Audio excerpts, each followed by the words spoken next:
Friendship. Everyone needs it. Have you ever needed a friend in a time of desperation? Having a mutual friendship or someone to talk to that you trust helps with dealing with life's greatest hardships.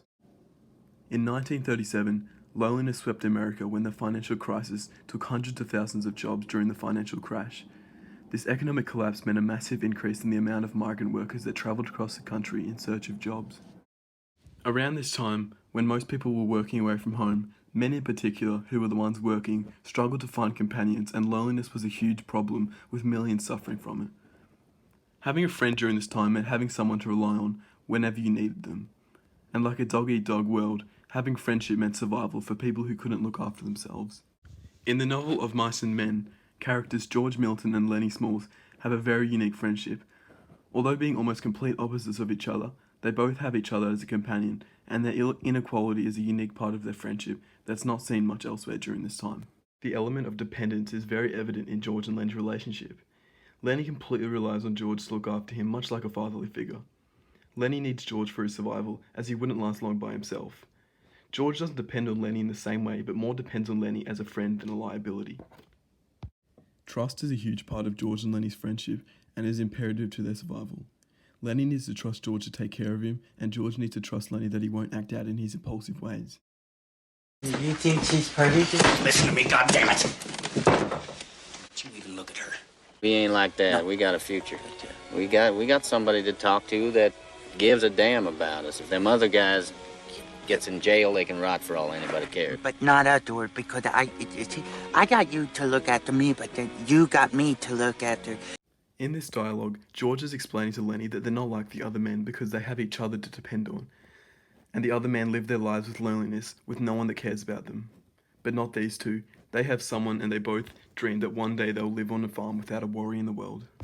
The companionship between George and Lenny is very different compared to the other relationships on the ranch, as their relationship is the only meaningful one, as George and Lenny find importance in their friendship despite their differences. The other men see friendship as frivolous and are more focused on their jobs. No one else on the ranch shares the companionship these two have, and is seen by some men on the ranch as strange or different. The fact that the other men on the ranch view their friendship like this greatly contrasts the friendship between George and Lenny and the other men who don't have anyone to rely on.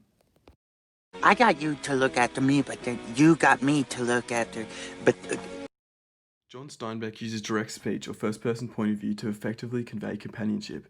Direct speech allows the reader to feel intimately connected to the characters' conversations. We can read what they're saying as a primary source. Steinbeck does this so you can directly read and understand what the characters are really feeling. Steinbeck intentionally wrote this book to be easily integrated into a play format. At the start of each part of the novel, Steinbeck sets a scene just like they would in a play, so it relies on dialogue. Through dialogue and description, Steinbeck conveys the audience the importance of the companionship between George and Lenny. As George says, "I got you and you got me," we get a direct insight into the absolute importance of their relationship. George and Lenny's companionship is special.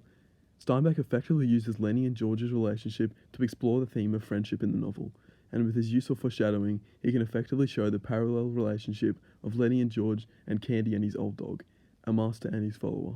I want you to come right here. You hide over here in the brush.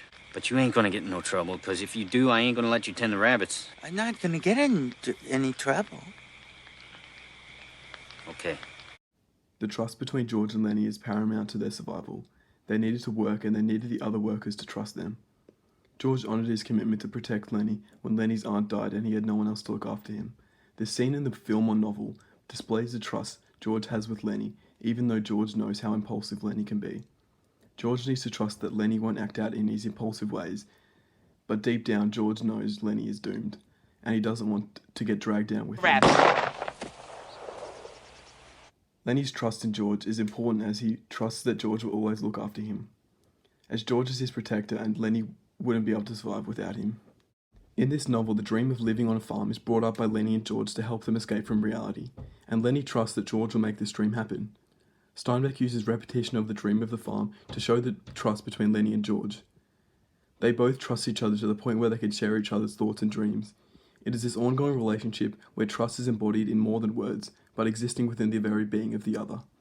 George and Lenny's friendship in this novel shows that having a friend is necessary for survival, especially for people who are outcasts. In this time period, there was a lot of mistrust and selfishness, and the friendship between George and Lenny shows that when you have a meaningful relationship with someone, you can achieve bigger and better things. Steinbeck's style of writing meant that the description and dialogue could be easily converted into stage directions, and through Steinbeck's use of direct speech and foreshadowing, he conveys much of what characters say and do without the use of narration or exposition. Through Steinbeck's use of language features, text structures, stylistic choices, we can effectively see what George and Lenny's friendship means to them.